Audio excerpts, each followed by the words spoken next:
Nilqakom għal programm Mit-sena minn Fatima, programm li huwa mtella minni Fader Hayden fl-okkażjoni taċ-ċentinarju tad-diritt tal-Madonna ġewwa Fatima. F'dawn il-programmi qegħdin nitkellmu dwar il-messaġġ tal-Madonna f'dawn id-diritt u kif nistgħu ngħixuhom fil-ħajja tagħna illum. Fir-riflessjoni tagħna fuq il-ġrajiet tad-diritt tal-Madonna ġewwa Fatima żisti sejrin inkomplu nirriflettu fuq it-tielet sigriet tal-Madonna ġewwa Fatima. Diġà bdejt tkellim dwaru u bdejna naqraw il-riflessjoni li għamel il-Kardinal Ratzinger dwaru. Qed naqra kelma b'kelma li kteb il-Kardinal, il-Papa Emeritu Benedittu 16, għaliex għandna nħallu kif għamlet Sor Luċija il-Knisja tfisser il-tielet sigriet ta' Fatima. Biex ħadd ma jitħawat, ħanaqra t-tielet sigriet għal darba oħra u mbagħad inkompli naqra me fejn ħallina l-aħħar darba li spjega li tal-Kardinal Ratzinger. Mela Luċija tikteb hekk it-tielet sigriet. Wara ż-żewġ partijiet li ġa fis-sirt fuq in-naħa tax-xellug tal-Madonna u ftit il fuq ukoll rajna anġlu b'xabla bin-nar ħireġ minnha bidu x-xellugija. Malli xejjira bdew ħerġin il-sna tan-nar u deru li qishom ser jagħmlu lid-dinja ħuġġieġa waħda. Iżda dawn bdew jintfew hekk kif bdew jaħbtu mad-dija qawwija li bdiet ħirġa mill-liti l-eminija tal-Madonna. Waqt li pponta jgħidu l-eminija lejn id-dinja l-anġlu qajjed leħenoli penitenza, penitenza, penitenza. U aħna rajna ġodaw l-qawwi li walla xi ħaġa li kif jidru n-nies meta jgħaddu minn quddiem mera, isqof libes bl-abjad, darinna li kien il-Papa. Isfijiet oħra assassini irġiel u nisa reliġjużi kienu talajn muntanja wiefqa li fuq il-quċċata tagħha kien hemm salib kbir magħmul minn skuk tal-balluta tas-sufra. Bis-sufra dam waħla, xkatlat goff kollu xtur. Qabel ma wasal hemm il-Papa nofsu jirtotu jitsappab miġruħu mnikket, għadda minn ġobelt kbira nofsa mġarfa, jitlob għall-erwieħ tal-itzma li ltaqa' magħhom fit-triqtu. Darba li laħaq il-quċċata rkub tejħ f'siq is-salib il-kbir ġie maqtul minn grupp ta' soldati li sparaw li bullets u fleġeġ. U bl-istess mod mietu wieħed wara l-ieħor, waħda wara l-oħra, l-isfijiet il-qassasin reliġjużi irġiel u nisa u bosta lajċi ta' pożizzjonijiet u kariki differenti. Taħt iż-żewġ dirgħajn tas-salib kien hemm żewġ anġli kull wieħed b'sasta tal-kristall fidu li bdew jiġbru dmija tal-martri u bla sperċes ibixxu l-istess dmija fuq l-erwieħ li kienu fi triqthom lejn Alla. Ġiġa bdejna tistijaj naqraw x'qal il-Kardinal Ratzinger dwar dan is-segriet ħankomplu issa l-ispjega tiegħu. Il-frażijiet juru ċar ħafna l-karattru simboliku ta' dil-dera l-viżjoni. Alla jibqa' bla qies u huwa id-dawl li hu aqwa minn kull dera li jkollna. Persuni umani jidhru qishom qegħdin ġo mera. Irridu dejjem inżommu f'moħħna l-limiti tal-viżjoni nfisha. Li hawnhekk huma murija viżwalment. Il-futur jidher sempliċement bħalissa naraw bħalli kieku f'miram ċajpra. Jikwota hawnhekk il-San Pawl fl-ewwel ittra tiegħu il-Korintin, kapitlu 13 vers 12. Ejjew issa jkompli l-Kardinal Ratzinger. Nitkellmu dwar l-immaġni ġbijat oħra individwali fid-dokument dwar is-sigriet. Il-post fejn iltaqgħu mal-azzjoni mfisser bi tliet simboli. Muntanja wieqfa, belt kbira mġarfa u fl-aħħar nett salib kbir xkatlat goff kollu xtur. Il-muntanja u l-belt jissimbolizzaw l-arena tal-ġrajja tal-bniedem. Ġrajja bħatluħ mill-akbar ibes sal-quċċata tal-muntanja. Ġrajja bħal ta' arena ta' kreattività umana u armonija soċjali. Imma fl-istess waqt posta erda fejn il-bniedem verament jeqret il-frott ta' ħidmietu.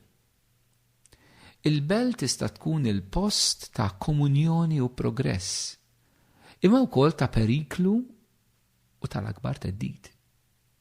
Fuq il-muntanja hemm is-salib, l-iskop, il-mira u l-gwida tal-ġrajja tal-bniedem. Is-salib ibiddel il-qerda f'salvazzjoni u qiegħed bħala sinjal tal-miżerja fil-ġrajja tal-bniedem, imma wkoll qiegħed bħala wiegħda għall-istess ġrajja. F'din il-parti tad-dehra jitfaċċaw il-bnedmin.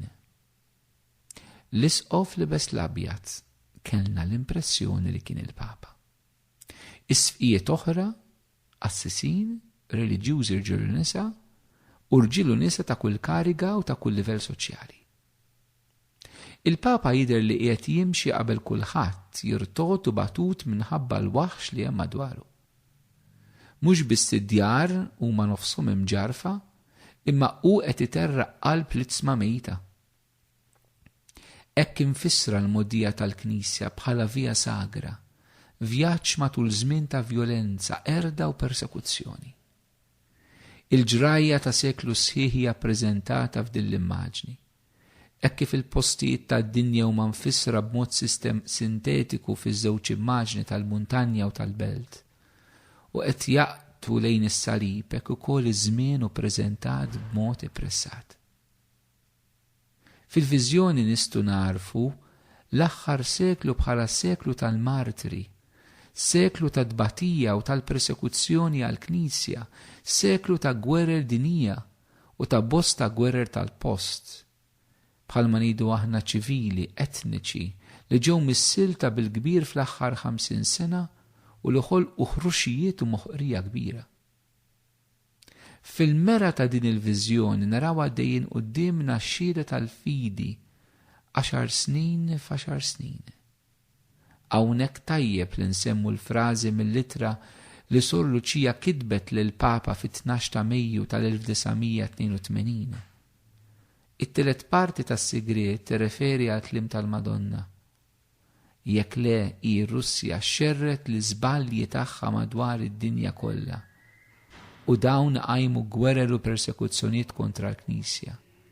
It-twajba isofru l-martirju, il-Papa isofri ħafna, bosta nazzjonijiet jispariċċu fuq wiċċ l-art. Fil-via sagra ta' seklu sieħ il-persuna tal-Papa għandu rwol speċjali.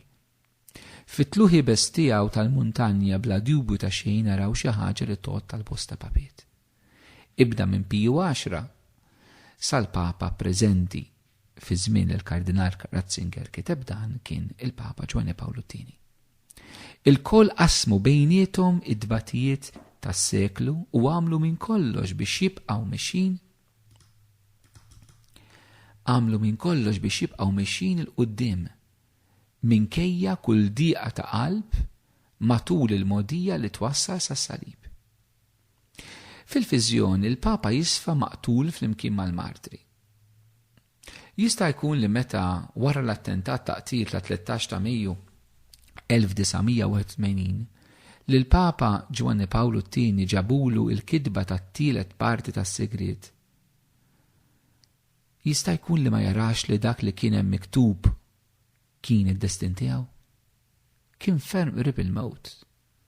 U stess fisser il-fatt li baqa' ħaj dawn il-kelmiet fit-13 ta' Mejju tal-1994.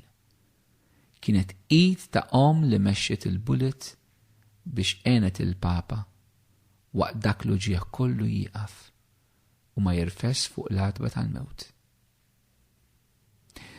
Li hawnhekk ita kienet dawret id-direzzjoni ta' dak il-bullet fatali juri għal darba oħra li m'hemmx destin li ma jistax jitbiddel. Li l-fidi u t-talb huma qawwiet li jistgħu jinfluwenzaw l-istorja u li fl-aħħar mill-aħħar it-talb u ferm aktar qawwi minn kull bullet u li l-fidi hija ferm aktar qawwija mill-armati. Fl-aħħar parti tas-sigriet insibu immaġni xbijat li Luċija se titrat f'kodba devozzjonali li ġew ispirati minn intwizzjonijiet tal-fidi li l-hom jeżistu żmien twil.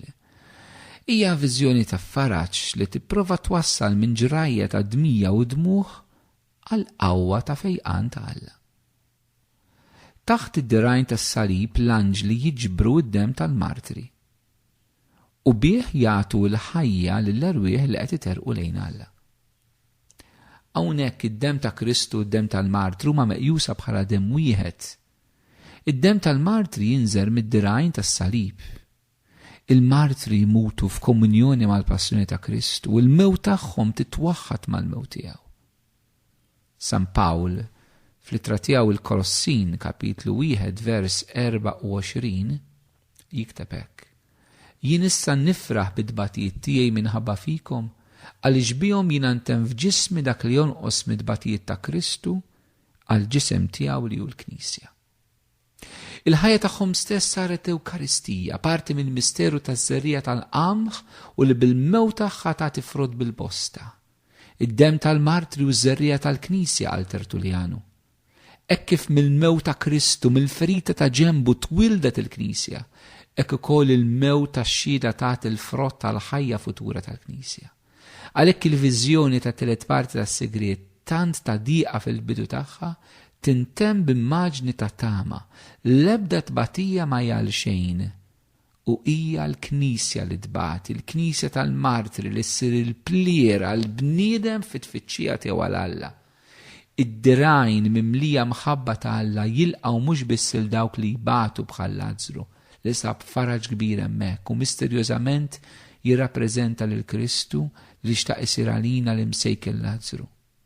Hemm xi ħaġa oħra, mid-tbatija tax-xhieda toħroġ il-purifikazzjoni u qawwa li tġeddet, għaliex id-tbatija hija l-attwalizzazzjoni ta' tbatija ta' Kristu nnifsu, komunikazzjoni fl-hawnhekk u fl-issa tal-effett salvifiku tagħha. U issa niġu għall-aħħar mistoqsija. X'inhi t-tifsira tas-sigriet ta' Fatima fit-totalità tiegħu? Jistaqsi l-Kardinal Ratzinger. X'jgħidilna? Ratzinger wieġeb hekk. L-ewwel nett iridu niddikjaraw mal-Kardinal Sodano. Il-ġrajiet tat-tielet parti tas-sigriet ta' Fatima jirreferi għalihom huma parti mill-passat. Sa ċertu punt kif il-ġrajiet individwali huma mpenġija huma tal-passat. Dawk li stennew xi rivelazzjonijiet apokalittiċi u eċitanti dwar l-aħħar tad-dinja jew se jriġu l quddiem mal-medda taż-żmien żgur li huma diżappuntati. Fatima ma taqtalniex il-kurżità tagħna b'dan il-mod. Bħalma l-fidi nisranija kollha kemm hi ma tistax issir sempliċiment xi ħaġa ta' kurżità. Fl-aħħar nett nixtieq insemmi espressjoni oħra ferm importanti tas-segriet li ġustament saret famuża ħafna. Il-qalb immakulata tiegħi toħroġ rebbieħa, dan hu kliem il-Madonna. Xi jfisser dan jistaqsi l-Kardinal Ratzinger. Il-qalb miftuħa l-Alla, purifikata bil-kontemplazzjoni ta' Alla, hija aqwa minn kull kanun u minn kull tip ta' arma. Il-fiat liva ta' Marija, l-kelma li ħarġet minn qalba bidlet l-istorja tad-dinja, għaliex biha ġie salvatur fid-dinja.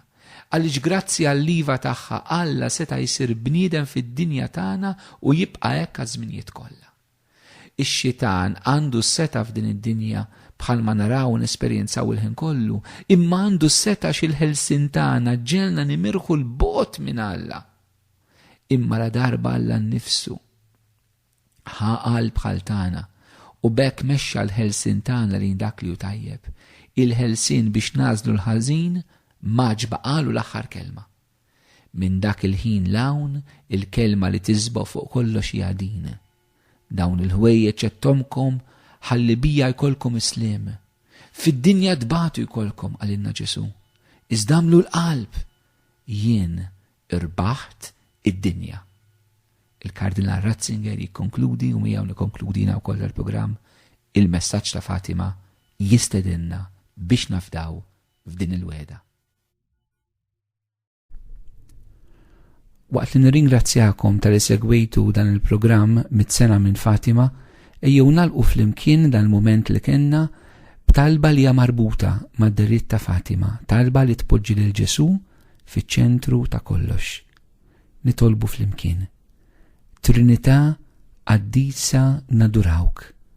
Alla tagħna inħobbuk fis-sagrament imqaddes.